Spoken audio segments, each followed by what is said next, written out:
జిల్లాలో శ్రావణి అని ఒక చెల్లి నన్ను కలిసింది. మధ్యాహ్నం లంచ్ కోసం బ్రేక్ అయినప్పుడు ఆమె వచ్చి నన్ను కలిసి ఆమె బాధ నాకు వ్యక్తం చేసింది. చిన్న వయసులో నాకు అవగాహన ఉన్నంత వరకు 2005, 2006లో వాళ్ళ తండ్రి తగరగుంట ప్రభాకర్ గారు పిల్లలందరూ, అంటే ఆయనకి దాదాపు 6 పిల్లలుంటే వాళ్ళందరినీ ఒక సలూన్కి తీసుకెళ్ళి హెయిర్ కట్ అయిన తర్వాత తిరిగి ఇంటికి వెళ్తుంటే ఆనాటి పాలకులు ఈ చిన్నారు ముందల ఆ ప్రభాకర్ని చంపేస్తాం జరిగింది.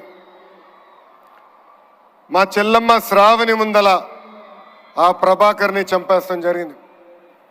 ఆనాటి ప్రతిపక్ష నేతగా ఉన్న చంద్రబాబు నాయుడు గారు ఆ 6 బిడ్డల్ని నా సొంత అక్క చెల్లెల్లాగా చాకి వాళ్ళందరినీ ఈరోజు ప్రయోజకులుగా మార్చడం జరిగింది.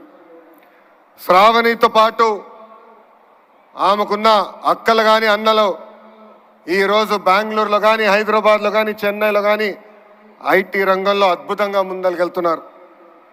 అదేవిధంగా అదే అనంతపూర్ జిల్లాలో మౌనికాని కూడా కలిసా.